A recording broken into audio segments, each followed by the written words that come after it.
Welcome to Stoic Philosophy for Life. This is not just a place to listen to books, it's a space to feel them with your soul. Here, we illuminate your mind with timeless lessons. Awaken your inner strength, cultivate self-minded discipline, and guide your journey of personal growth.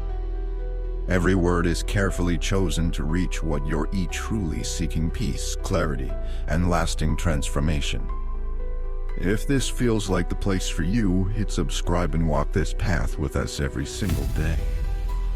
Now, put on your headphones, take a deep breath, and begin the journey of renewing your mind and your life. Have you ever felt like your mind was working against you? Like before the day even begins, you are already buried beneath a flood of thoughts, uninvited, unfiltered, and completely overwhelming. You open your eyes, and it starts. I am behind. I should be further. Why does this always happen to me? And just like that, before your feet touch the floor, you are already losing a battle you did not even know you were fighting. Not against the world, but against yourself.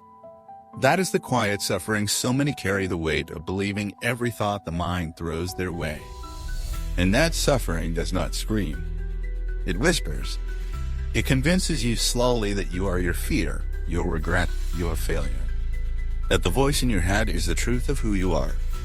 But what if it is not? What if the problem is not the thought, but the fact that you absorbed it without question? In this video, we are going to explore one of the most liberating teachings in Stoic philosophy. A teaching that, if practiced, can restore a sense of calm, clarity, and strength you may have forgotten was even possible. By the end of this journey, you will not just have tools to manage your thinking, you will begin to live beyond it.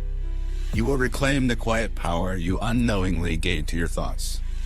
Not by silencing your mind, but by learning how to observe it without becoming it. Let us begin with the first principle: observe. Do not absorb. Most people go through life not realizing this difference. They do not just have thoughts. They become them. They do not just notice fear. They drown in it. They do not just think a worry, they wear it, carry it, live it. And that subtle fusion is where suffering begins. It is like standing in a storm and believing you are the rain. Instead of the sky, it passes through. The Stoics, long before modern psychology, saw the mind for what it was: a stream, constant, chaotic at times, but never the full measure of the self. Epictetus reminded us, it is not what happens to you, but how you react to it that matters. But what happens when what we are reacting to is not the outside world, but our own mind? And the principle still applies. Because you do not have to react to everything your mind says. You can observe it instead. And here is the power in that: the moment you observe, you create space. A sacred pause between stimulus and self. Between the voice in your head and the identity you choose. That space is where peace lies. That is where maturity lies. That is where you stop being a slave to your thoughts and start becoming a leader of your mind. Let us make it real. Imagine you make a small mistake, missed an email, fumbled a word in a meeting, and suddenly a thought arises: I am such a failure. In the state of absorption, you believe it. Your shoulders slump. Your energy drops. Your mood spirals. But if you are observing, something different happens. You pause. You say to yourself, there is that thought again. You do not deny it, but you do not obey it either.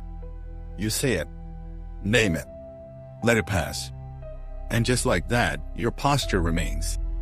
Your strength remains. Your truth remains. This is not denial. This is discernment. You are not pretending the thought does not exist. You are simply refusing to become it. The average person spends their entire life inside their own head, never once stepping back far enough to question the source of their suffering. But the Stoic does not live like that. He watches. He listens. He creates space. Because he understands something that changes everything: most thoughts are not true. They are habits, echoes, leftovers from fear, shame, childhood, society. And unless you observe them, They will run your life as if they are you. That is the trap. We confuse the presence of a thought with the presence of truth. But they are not the same. Just because the mind says something does not mean it is real. And just because it feels real does not mean it is helpful. Observation gives you agency. Absorption steals it. So how do you practice this? Begin small. The next time a strong thought arises, pause. Ask, is this observation or absorption? Do I have to believe this thought?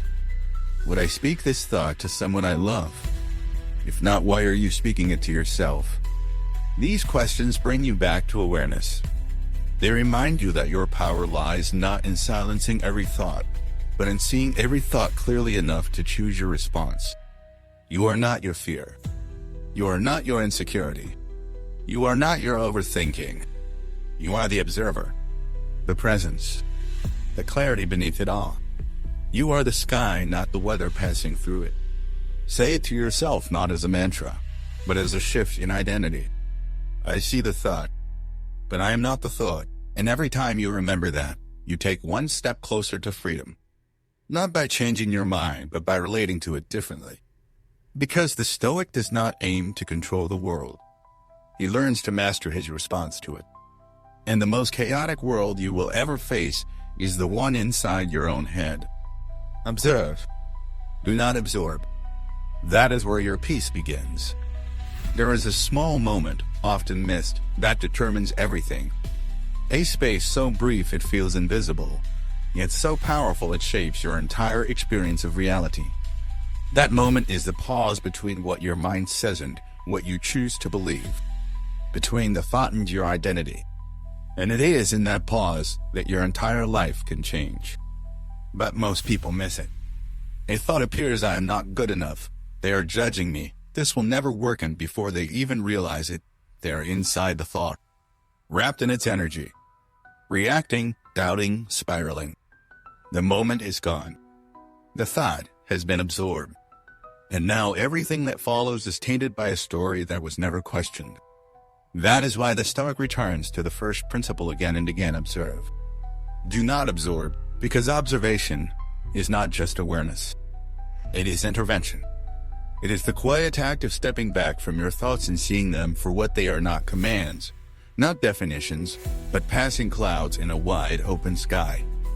Epictetus taught that we are disturbed not by things, but by the views we take of them. That applies not only to external events, but to internal ones. The mind says something, and we assume that it is true.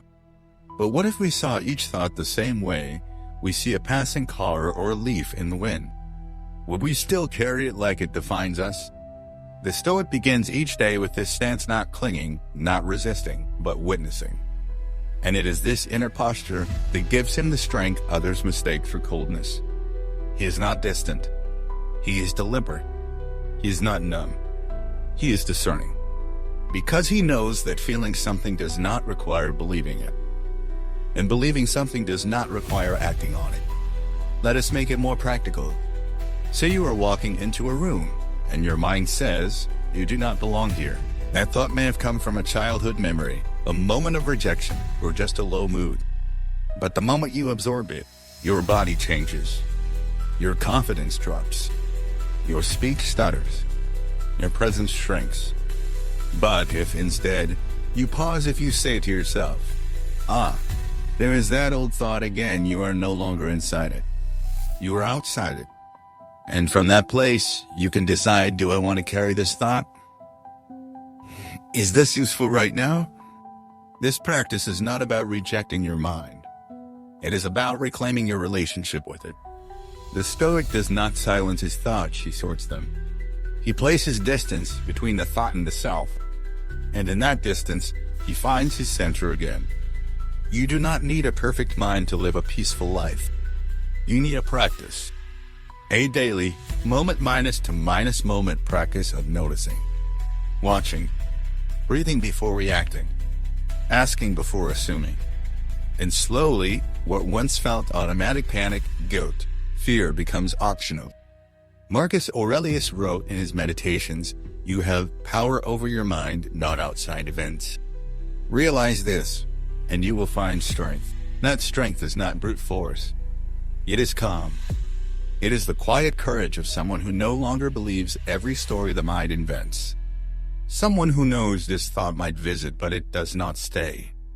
This fear might knock, but I do not have to let it in. This regret might echo, but I am not required to respond. That is how you become unshakable, not because your mind is empty, but because your awareness is full. You see everything, but you hold only what helps you grow. And yes, it takes effort. It takes discipline.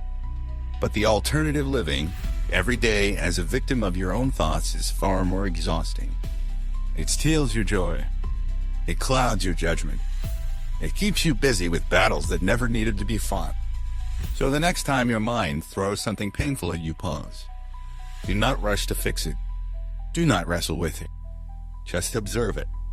Say to yourself, there is a thought. Not my thought, just a thought. One of many. Some helpful. Some not. Some wise. Some born of fear. But none of them, none are you. You are not the mind. You are the awareness that sees the mind. Say it again, slowly, like you are reclaiming something sacred. Observe. Do not absorb. Then carry that calm into your day, not as a shield, but as a standard. And when the noise comes, as it will, you will no longer fear it. You will see it, and you will remain. Imagine standing on a mountaintop, watching a storm unfold across the valley below. The clouds are dark, the lightning fierce, the wind howling through the trees, but where you stand, it is calm. The chaos is there, yes, but it is not touching you. You can see it. You can feel its presence, but you are not inside it. That is the posture the Stoic takes toward the mind. He does not deny the storm. He simply remembers, I am the observer, not the storm. Most people live inside the storm. A single thought passes through, what if I fail? And suddenly they are soaked. Their body tenses. Their breath shortens. Their decisions become reactive. They are no longer making choices, they are managing weather. And yet, the storm was never them. It was never personal. Just passing conditions in a sky too wide to be broken by clouds. Marcus Aurelius practiced this every day. In the midst of war, betrayal, pressure, and loss, he returned again and again to the still point within himself. You have power over your mind, he wrote, not outside events. Realize this, and you will find strength. That line is not passive. It is practice. It means that no matter how loud the storm becomes, no matter what thought, fear, memory, or emotion rushes in, you still have one unshakable freedom to step back, to observe, and to remember who you are. But what does that look like in the real world? Say you receive a message that makes your chest tighten. The mind starts racing. Why did they say that? What if they are angry? You feel yourself pulled. Pulled into reaction. Pulled into assumption. But then you pause. You breathe. You say to yourself, this is a storm, not in the sky, but in the mind. And instead of running toward it, you return to the mountaintop. You watch. You listen. You wait. And slowly, the clouds pass. The breath returns. The clarity reappears. Not because the situation changed, but because your position did. The Stoic does not fight storms. He lets them pass. He does not fear emotion. He respects it. But he never confuses it for identity. And that is where his freedom comes from. Because if you believe every storm defines you, you will spend your life either hiding from your feelings or drowning in them. But when you recognize that thoughts are not commands, that moods are not truths, that fear is not prophecy, you begin to walk differently. Lighter. Calmer. Rooted not in what you feel, but in how you see. You see that not every thought deserves a response. Not every emotion requires action. Some things are meant to be felt, acknowledged, and released like clouds passing overhead. They are real, yes, but they are not permanent, and they are not you. This is what the Stoic trains for, not to escape the human experience, but to anchor himself inside it. He still feels anger, but he does not let it steer. he still feels doubt, but he does not let it paralyze. He still feels sadness, but he does not drown in it. This part hit me deeply. For a long time, I kept thinking I needed a better version of myself, a better place, or better tools before I could start. But the truth is, I was just afraid to start small. I didn't want to look unfinished. But now I realize there's power in beginning right where you are with what you already have. Not later, not elsewhere. No. Why? Because he knows the storm is temporary, but the observer, that is eternal. You may not control what thought arises next, but you always control how you relate to it. That is the mountaintop. That is the shift. And it does not require silence or perfection or retreat from the world. It only requires remembrance. A returning, moment by moment, to the part of you that watches with presence instead of panic. So the next time you feel overwhelmed, say it gently, I am not the storm. I am the sky, it moves through, and watch what happens. Your breath slows. Your heart softens. Your mind clears. Not because the chaos disappeared, but because you stopped identifying with it. That is the Stoic superpower, not emotional suppression, but emotional spaciousness. The ability to feel fully without collapsing. To experience pain without becoming it. To stand in the middle of the storm and remain intact. And the more you practice this, the more resilient you become. The insults roll off. The pressure bends you, but does not break you. The world may rage, but it no longer reaches your core. Say it again. Say it until you believe it. Say it every time the wind howls and the thoughts swirl, I am not the storm. I am the observer. And then live like it. With steadiness. With grace. With the quiet power of someone who no longer fears what passes because he remembers what remains. Your mind is a tool, not a master. But somewhere along the way, most people forget that.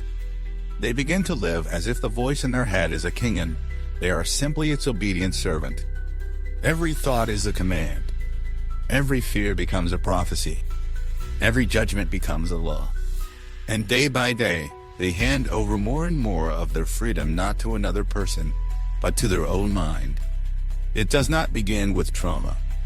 It begins with habit. A habit of letting thoughts go unchecked. The habit of believing that because something feels true, it must be true. The habit of assuming that the mind knows what is best, simply because it is loud. But the Stoic sees through that illusion. He knows the mind is not an enemy, but it is not always a friend either. It is a tool. And like any tool, it can serve you or it can harm you if left unsupervised. Marcus Aurelius reminded himself daily, the soul becomes dyed with the color of its thoughts, meaning the quality of your inner life becomes the color of your outer experience. If your thoughts are chaotic, so is your perspective. If your thoughts are self-minus critical, so is your identity. If your thoughts are reactive, so is your behavior. That is why the Stoic's greatest discipline is not in controlling others, but in leading his own mind. He wakes up not wondering what thoughts will come. He wakes up asking which ones will I keep. That is the shift from passive recipient to active selector. From being run by the mind to running it like a disciplined engine. Think of a knife. It can be used to prepare a meal or to harm. The tool is not the issue. The user is. The mind is the same. With awareness, it solves problems, creates beauty, finds meaning.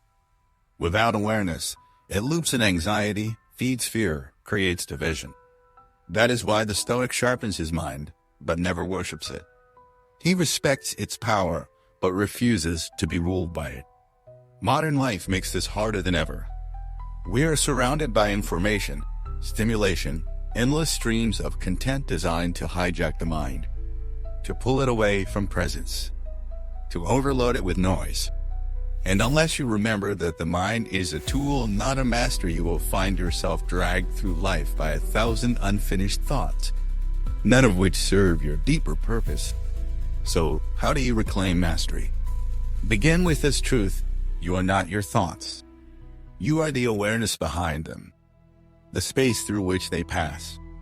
The builder who chooses which thought becomes a foundation and which is left behind like dust. That begins with stillness.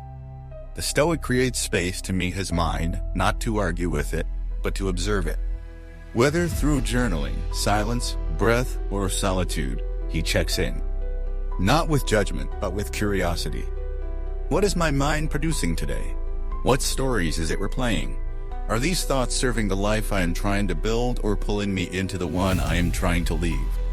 This daily check minus in is not optional. It is essential. Because without it, the mind begins to automate, to run old programs, to respond from trauma, not truth, from conditioning, not clarity.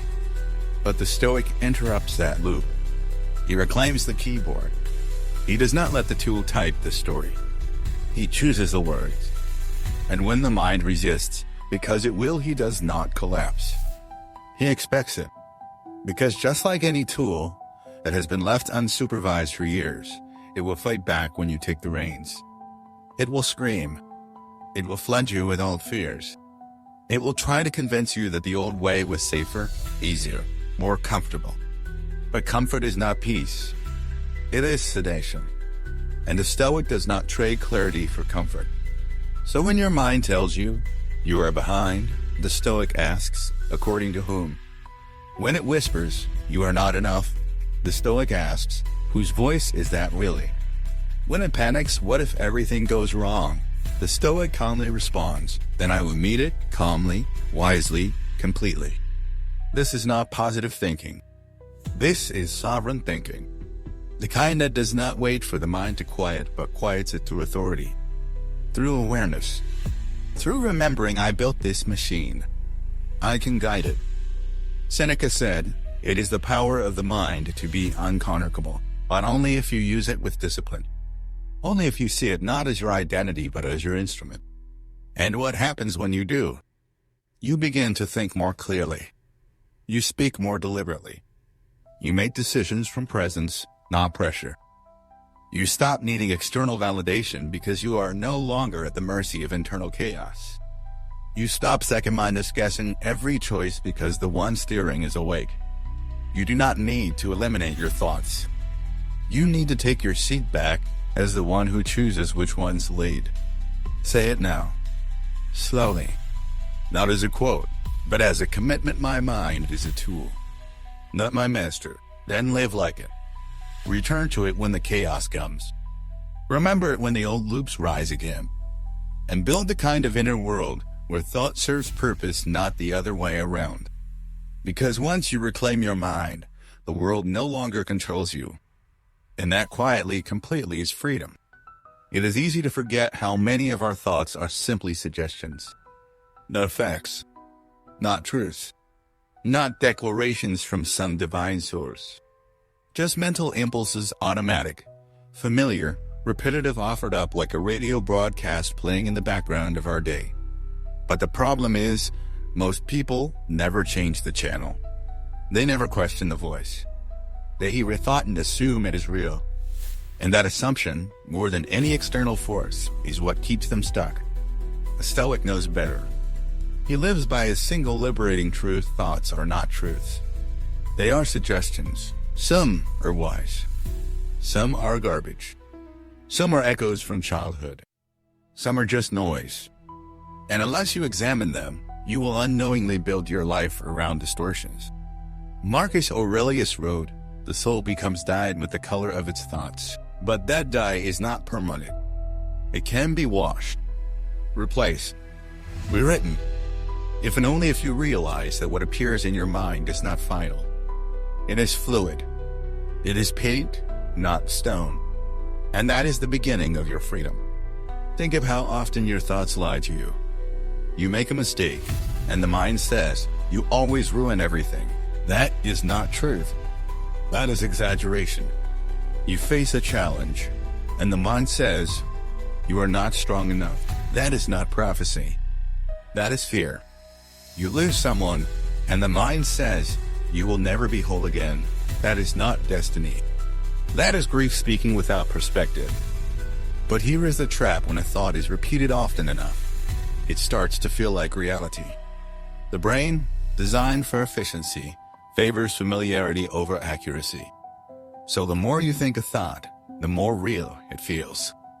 And without awareness, that thought becomes a belief. That belief becomes a lens. That lens becomes your life.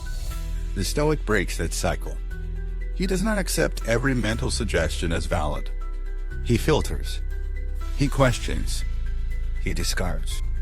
Because he knows that just like you would not eat every item on a buffet, you do not need to consume every thought your mind serves you. Imagine standing at the edge of a cliff. Your mind might say jump, not because you are suicidal, but because the mind is curious, dramatic, sometimes chaotic. If you believe that voice, unfiltered, you would panic. But if you pause, you can laugh. I thought. Not a command. Or imagine sending a message and not getting a reply. The mind begins, they must be upset. You said something wrong. They do not care about you. But are any of those thoughts facts? Have they been verified? No. They are assumptions, guesses, suggestions. And if you absorb them, you start spiraling. But if you observe them, you wait. You hold space. You respond from truth, not fear. The mind is like a courtroom. Every day, it makes claims. And the Stoic becomes the judge, not the defendant. He listens. He examines the evidence. And if there is none, he throws out the case. This is not denial. This is discernment.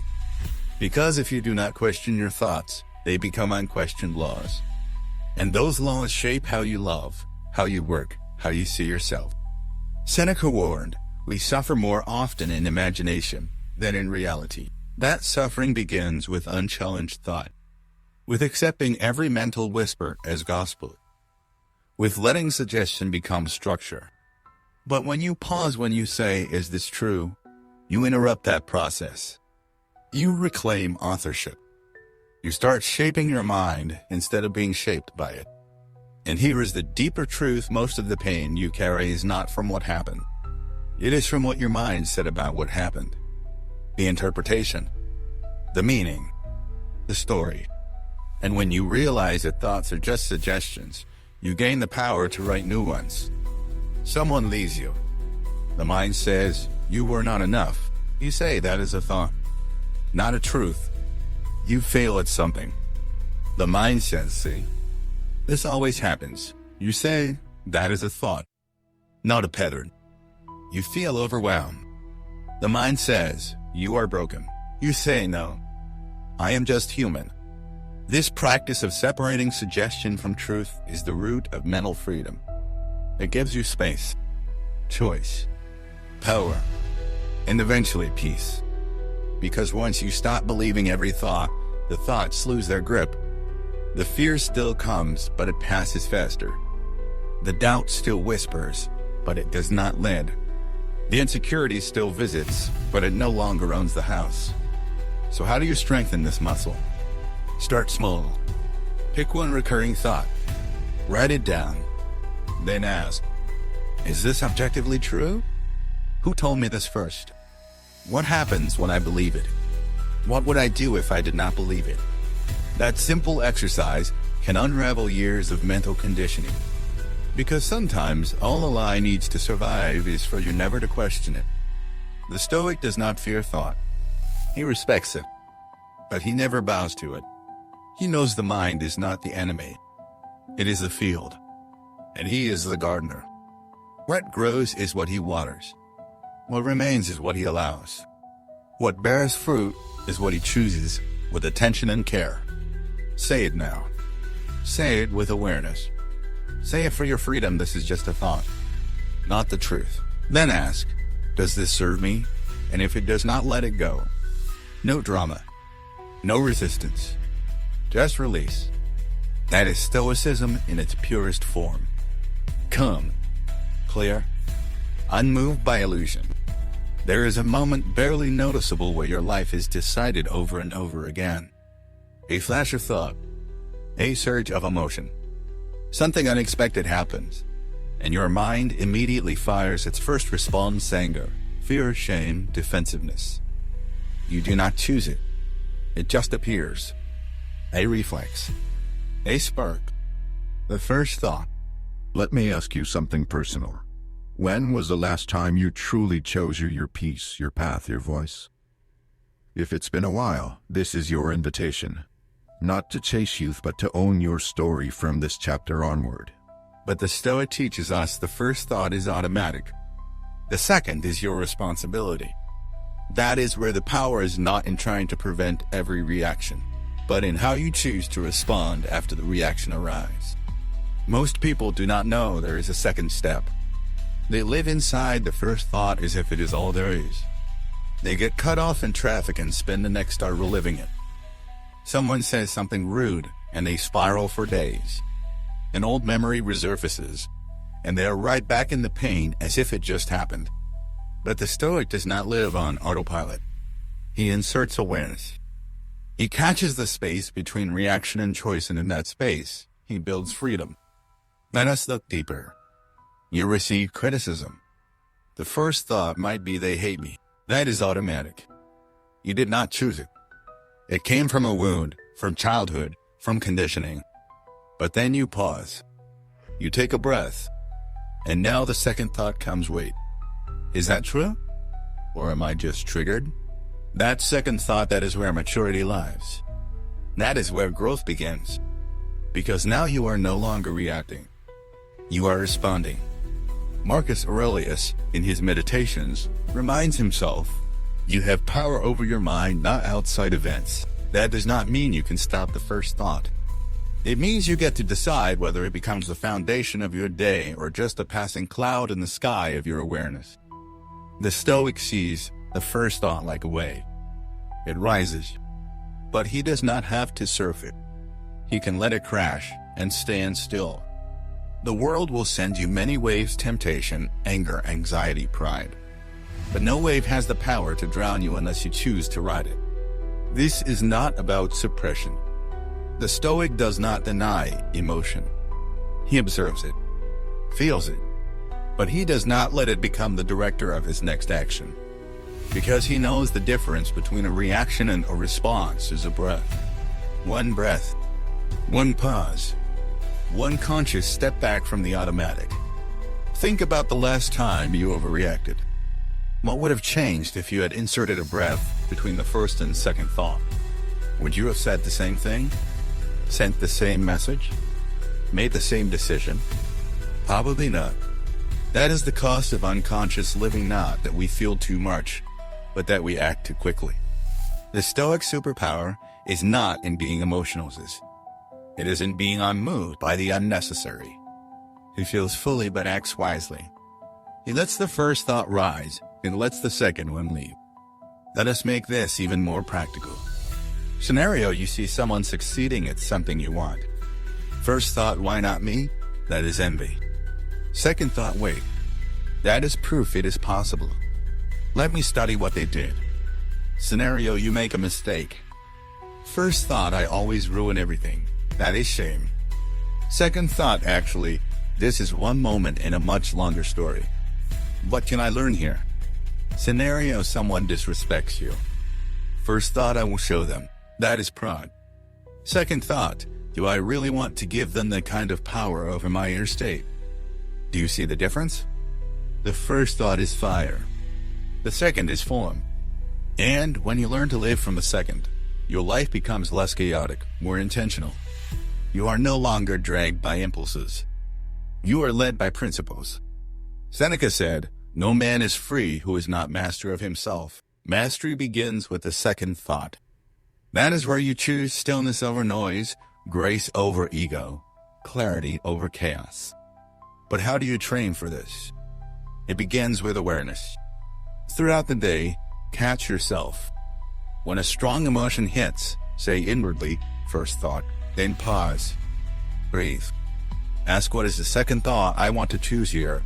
Even if it takes a few minutes, you are building the muscle. You are interrupting the loop. You are reclaiming authorship. You might not always catch the first one. That is okay. Progress is not perfection. It is returning faster, falling softer, getting back to the second thought sooner than you used to. And with time, the first thoughts lose power. Not because they disappear, but because you stop obeying them. They knock, but you do not answer. They shout, but you no longer follow. You begin to live more slowly, not lazily, but intentionally. You stop confusing speed with strength. You start measuring power not by volume, but by restraint. Say it now, gently, honestly, like you are remembering something you always knew. The first thought is automatic. The second is my responsibility.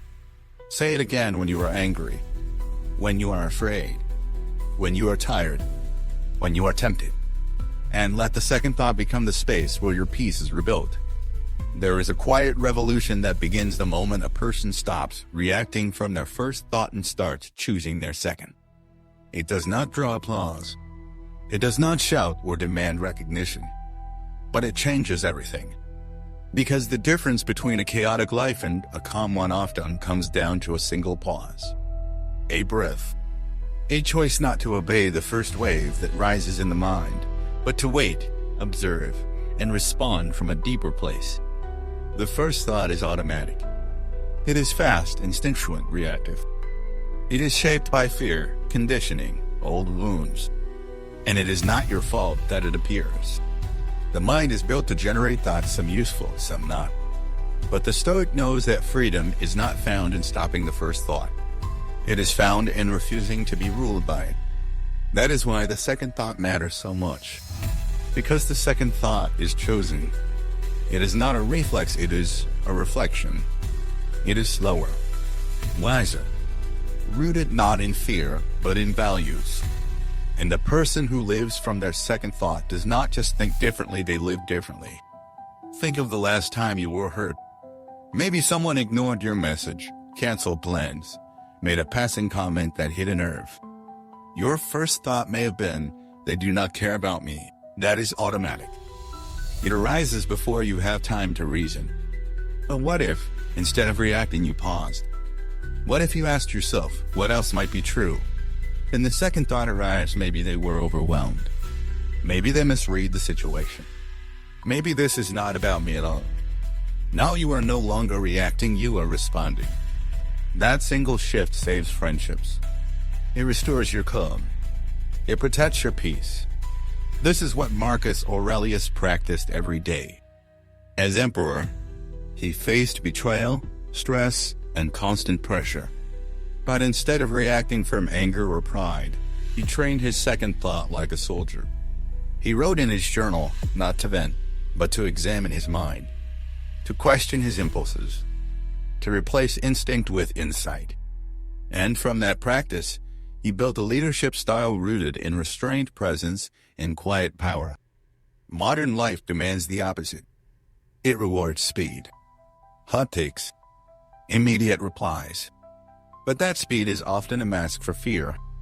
The Stoic slows things down, not because he is passive, but because he knows what you do in haste, you often regret in reflection. Here is the truth: the first thought might lie. It might exaggerate. It might be based on past pain, not present truth. The Stoic treats the first thought like a knock at the door. He does not immediately open it. He checks. He listens. He asks, who sent this? Is this welcome? Does this belong here? That is how maturity is built, not by suppressing thoughts, but by sorting them. Let us go deeper. You feel left out of something. First thought, I am not important. Second thought, that is a story. Let me ask, not assume. You forget something at work. First thought, I always mess things up. Second thought, I made a mistake. That is human. I can fix this. You see someone succeed where you have not. First thought, they are better than me. Second thought, this shows what is possible. Let me learn instead of compare. These second thoughts are not affirmations, they are acts of leadership. You are leading your inner life. You are guiding your response instead of being dragged by reaction. But this is not easy, because your nervous system is fast. It wants resolution. It wants to escape discomfort quickly. That is why most people never make it to the second thought. They mistake urgency for truth. But the Stoic breathes. He waits. And in that waiting, he reclaims something sacred, the ability to respond from clarity, not compulsion. This practice changes everything. Relationships become healthier. You argue less, understand more. You stop reacting to tone and start listening for meaning. You stop being hijacked by every triggering word and start seeing the pain behind it. You do not let others control your emotions because your response is no longer theirs to shape. Seneca said, "A wise man is content with himself." That contentment is not passivity, it is power. Power over your impulses, over the first fire that rises. Because when you are no longer ruled by the first reaction, you become deeply grounded, unshakable. Start practicing today. Set a simple intention: I will not speak from the first thought. I will wait for the second. The second might take 5 seconds. It might take an hour. But when it arrives, it will carry your integrity, your values, your calm. And the more you live like this, the more the second thought becomes your new first, your new default. What was once effort becomes instinct. What was once fire becomes light. So the next time your mind shouts, react no. Pause. Smile. And say gently no. I choose my second thought. Then act not from the heat of the moment, but from the strength of the self. Peace begins the moment you stop identifying with every thought. Not the moment your thoughts disappear. Not the moment your mind becomes perfectly silent. But the moment you realize that the voice in your head is not the voice of truth, it is just a voice. That is when everything starts to shift. Most people do not know where they end and their thoughts begin. They confuse the stream of mental chatter with identity. I am anxious. I am broken. I am not good enough. But you are not. Those are just thoughts. Temporary. Transient. Echoes of old stories, past wounds, passing fears. They are not who you are. They are experiences passing through who you are. The Stoic trains himself to see this clearly, to break the spell of identification. Marcus Aurelius wrote, "You have power over your mind, not outside events." Realize this, and you will find strength. That strength is not the power to control what arises, but the wisdom to see that it is not you. Imagine sitting in a theater. Thoughts play on the screen like a movie. Some are intense. Some are dull. Some feel familiar, like reruns. But you are not the screen. You are not even the movie. You are the one sitting in the seat, watching it all. The only mistake is when you forget where you are sitting and jump into the film. When you identify with every thought, you lose that seat. You get pulled into every scene. You suffer not because the movie is bad, but because you forgot it is just a movie. You became the character. You let the script define your worth. That is when fear takes over. That is when ego screams. That is when you begin defending yourself against enemies that only exist in the mind. The Stoic returns to the seat. He watches, not coldly but clearly. He lets the thoughts play. He does not resist them, but he does not chase them either. He says, there is anger, not I am angry. He says, there is fear, not I am afraid. That small shift in language reflects a massive shift in consciousness. He is creating space between the thought and the self. That space is peace. Because what you can observe, you no longer have to become. You can feel sadness without drowning in it. You can notice judgment without obeying it. You can experience anxiety without letting it define your day. That is not detachment, it is discernment. And it is the most compassionate thing you can do for yourself to stop equating your worth with the weather inside your head. Seneca said, "It is not because things are difficult that we do not dare. It is because we do not dare that they are difficult." And perhaps the most courageous thing you can do is to stop believing every thought. To dare to live beyond the mind. But how do you do that in daily life? Start by labeling your thoughts.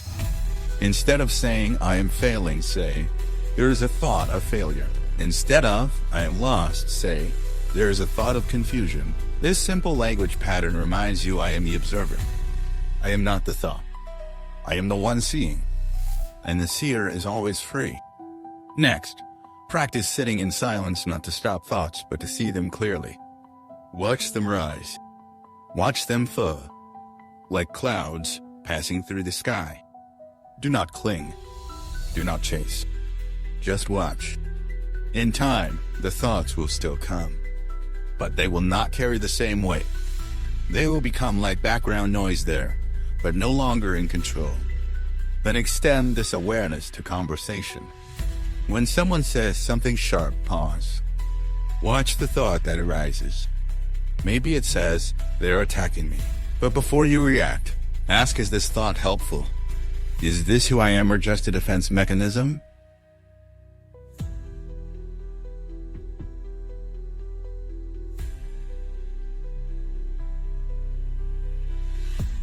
Because you are no longer fighting reality. You are choosing how to meet it. This practice does not mean you suppress emotion.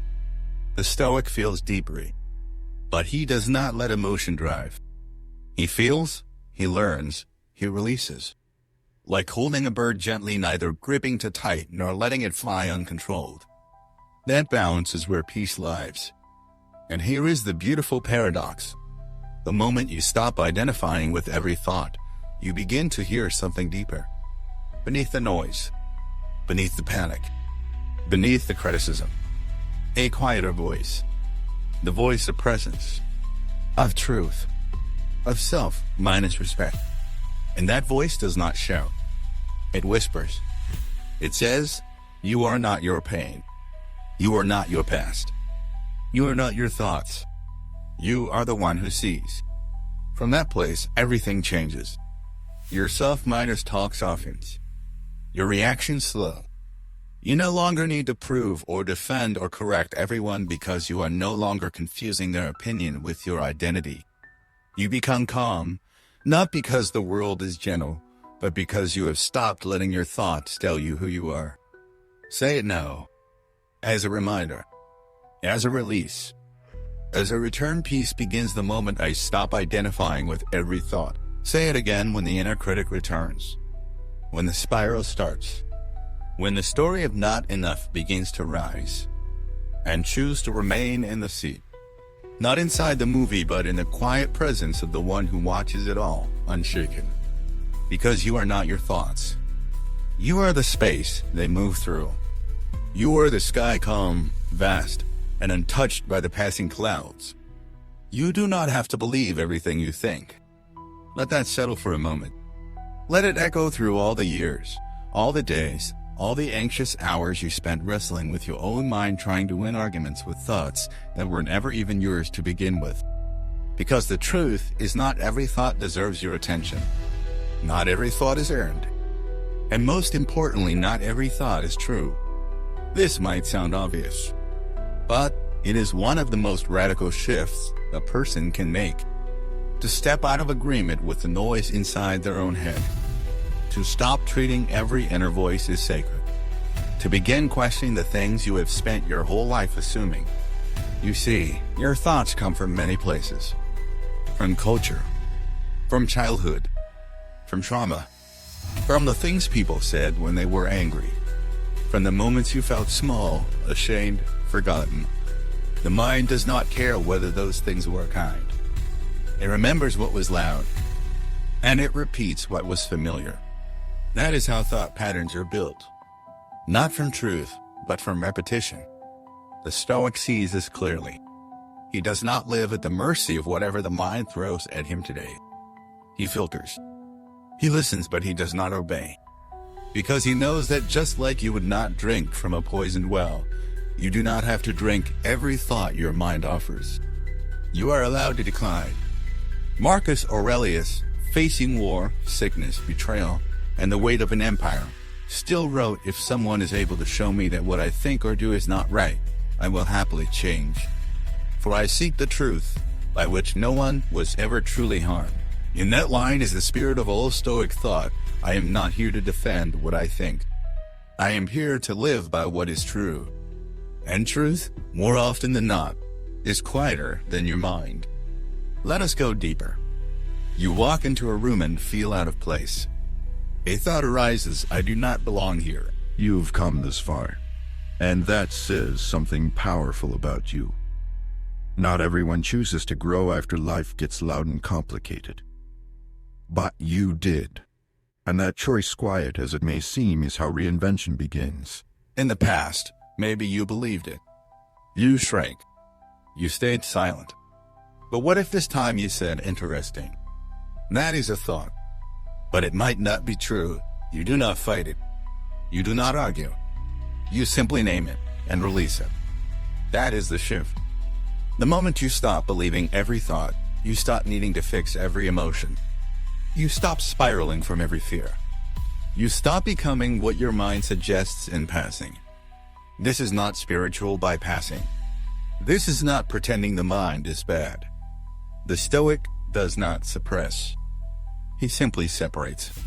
He puts space between the stimulus and the self. He understands the mind is like weather. It changes. It moves. But the sky, the self that watches, is unchanged.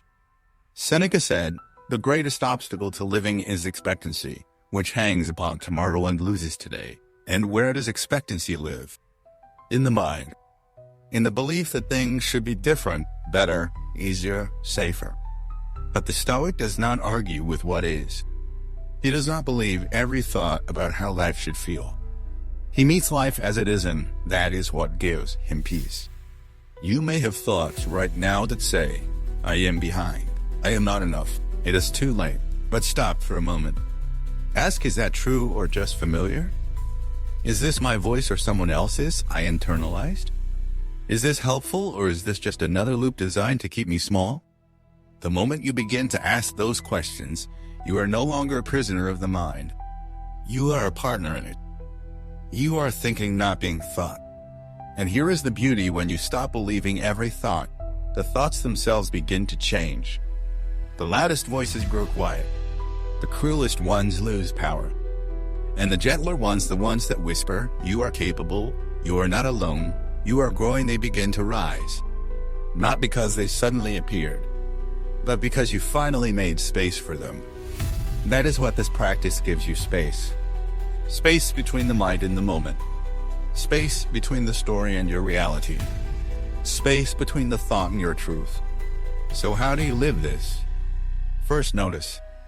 Every time a thought arises, it feels heavy, sharp, urgent, pause. Do not react. Label it that as a thought. Already, you are free. Then inquire, do I want to believe this? Is this a story that serves me? Is this thought helping me live a more courageous life? If not, let it pass. No fight. No shame. Just release. And finally, return. To breath. To presence. To action. Not as a way to escape thought, but to live beyond it. You will still think, but you will not be held hostage. You will still feel, but you will no longer be fooled. Say it now with quiet strength. I do not have to believe everything I think. Say it again when the spiral starts. Say it when the shame rises. Say it when the old voice returns. And every time you say it, you loosen the grip. You soften the inner storm. You come home not to the thought, but to the self beneath it. That is the work. That is the way. That is what it means to be free inside your own mind. Your emotions are messengers, not masters. They arrive suddenly, sometimes with force, sometimes in silence. A lump in your throat, a knot in your stomach, a heaviness behind the eyes. And when they speak in a language older than words. But here is what most people forget: emotions are not commands. They are not final judgments. They are signals, information. Nothing more and nothing less. The problem is not that we feel. It is that we obey every feeling as if it were Ruth. Someone hurts you. You feel anger. Your mind says, they must pay. You feel sadness. It whispers, I will never feel whole again. You feel fear. It screams, do not even try. And just like that, without questioning, You follow the messenger like a master. You confuse the signal for the law. But the Stoic does not do that. He feels everything. He suppresses nothing. But he does not bow to any of it. Marcus Aurelius, emperor of the most powerful empire on earth, was also a man of constant emotional upheaval, loss, betrayal, war. But he wrote, "You should not give circumstances the power to rouse anger, for they do not care." What he meant was emotions may arise, but you do not have to let them rule your response. You do not have to live at the mercy of every internal storm. The Stoic sees emotion as a messenger at the door. He opens it, listens, learns. But he does not hand over the keys to the house. Let us take anger. It is not evil. It is not weakness. It is a signal something matters. Something feels threatened.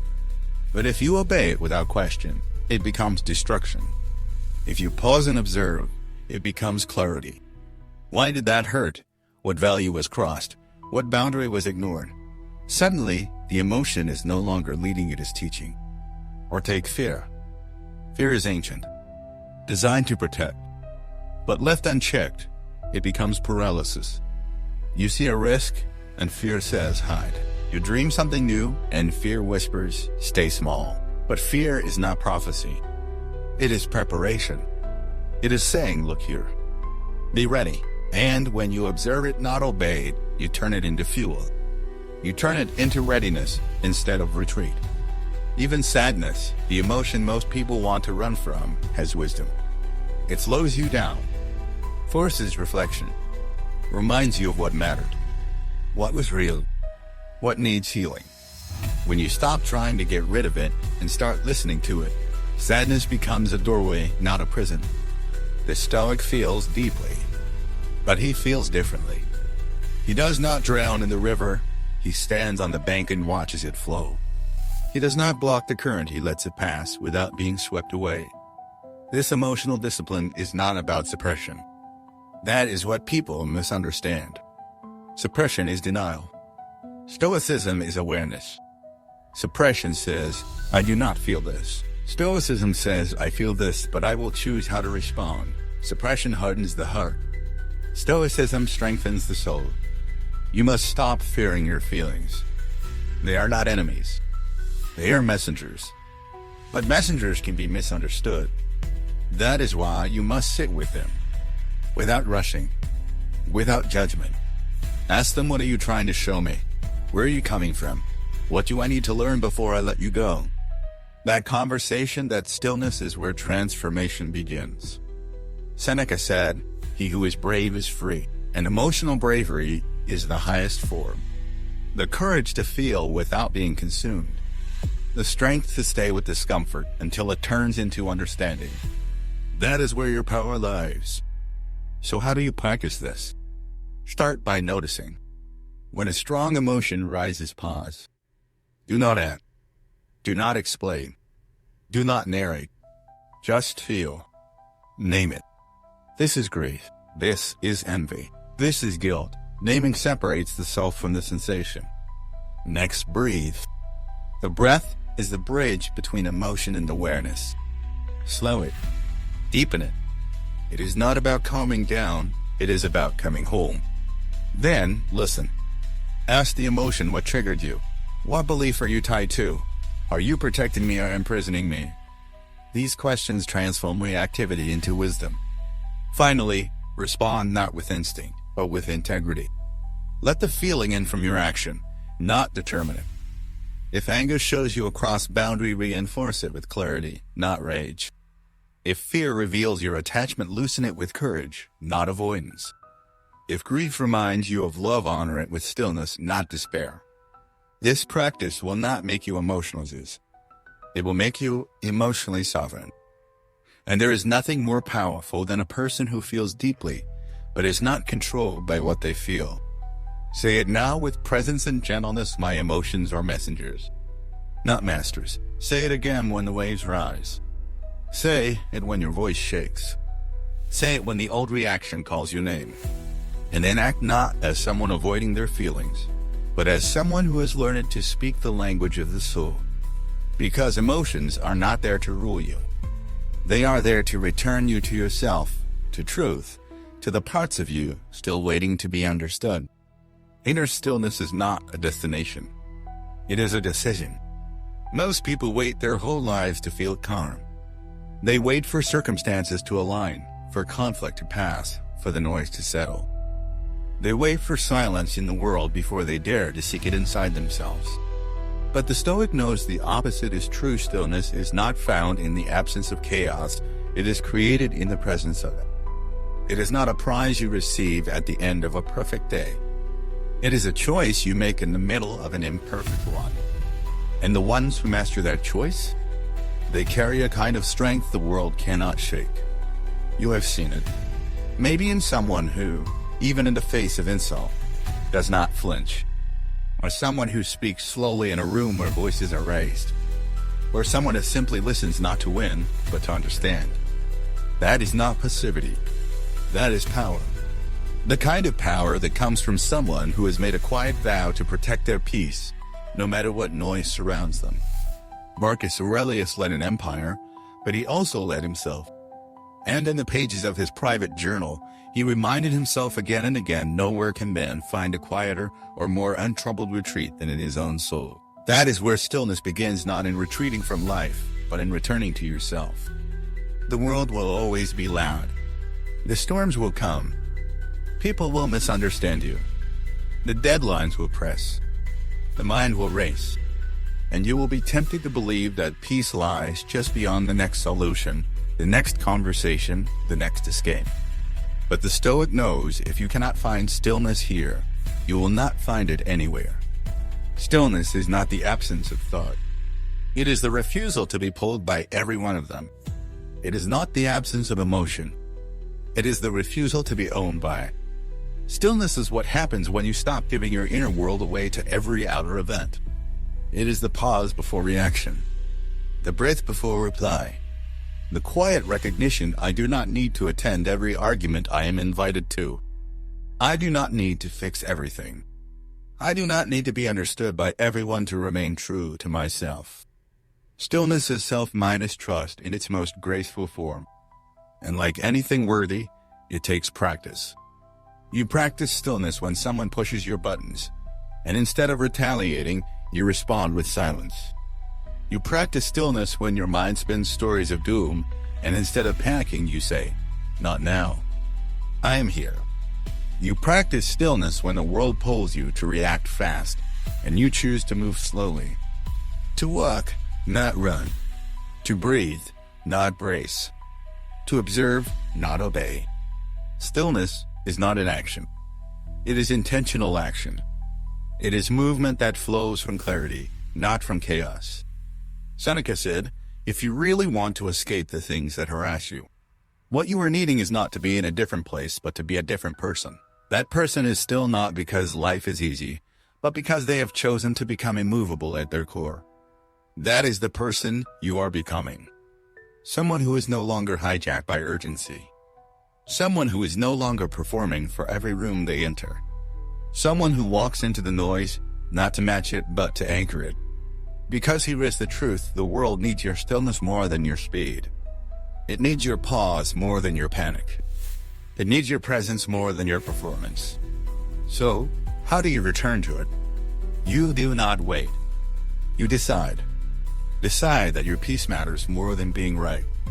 Decide that your clarity matters more than winning the argument. Decide that your presence is a sacred space not to be offered to every disruption that knocks on your door. And then act from that decision. Every hour, every moment, every breath. Say it now not as a wish, but as a vow. Inner stillness is not a destination. It is a decision. Say it until it becomes your compass. Say it until the storms no longer define you. Then live from that stillness, not by escaping the noise, but by remembering, again and again, that you are not the noise. You are the space it moves through. And in that space, there is peace no circumstance can take. You are not here to control your mind. You are here to free it. That may sound like a contradiction, but it is not. Because control, as most people understand it, is force. suppression, resistance. It is the attempt to dominate thought, to silence fear, to beat the mind into submission. But that only creates more tension, more pressure, more noise. The Stoic knows this. He does not try to silence the mind. He simply stops being enslaved by it. His freedom does not come from controlling what appears, it comes from choosing what to believe, how to respond, and when to let go. You are not here to win against your thoughts. You are here to remember that you are not your thoughts. And once you remember that, you no longer need to argue with every voice in your head. You no longer need to prove your worth to a mind that only echoes old fear. You simply stand, observe, and decide. That is freedom. True inner freedom is not a life without thought. It is a life where thought no longer dictates your reality. It is a life where you can watch the chaos rise in your mind and still choose peace. Where you can feel anger and still choose clarity. Where you can experience doubt and still take the next step. That is what you have been training for, not perfection, but sovereignty. Marcus Aurelius wrote, "The happiness of your life depends upon the quality of your thoughts." But what determines that quality is not the thought itself. It is how you relate to it. Do you take it as fact? Or do you see it as passing weather? Do you obey it? Or do you examine it? You have spent too long trying to win arguments inside your own head. What if you stopped arguing and simply left the courtroom? What if you allowed the thought to exist and still moved forward? That is not weakness. That is wisdom. To let thought pass without needing to fix it. To let fear exist without letting it lead. To let doubt speak without handing it the microphone. You are not here to be the mind's manager. You are here to be its master. And mastery does not mean control. It means calm, discipline, freedom. Freedom to feel and not collapse. Freedom to think and not spiral. Freedom to question and not fear the answer. Freedom to act not from reaction, but from choice. That is who you are becoming. And you do not need to wait. You do not need more books, more validation, more preparation. You only need to decide right here, right now, to no longer live as a prisoner of your own mind. Let the thoughts come. Let them rise. Let them pass. You are the sky. They are the clouds. You are the flame. They are the smoke. You are the one who sees, not what is seen. Say it now with quiet conviction. I am not here to control my mind. I am here to free it. Say it again when the pressure rises, when the spiral starts, when the noise returns. And each time you say it, feel the chains loosen. Not because the thoughts are gone, but because you are no longer shackled to them. That is Stoicism. That is strength. That is freedom. If this journey has stirred something inside you, hold on to it. Nurture it. Don't let this be just another video. Let it be a mirror, a reminder that you still have time, choices, and power. And if this message spoke to you, stay with us. Let's keep lighting up your mind, one story at a time.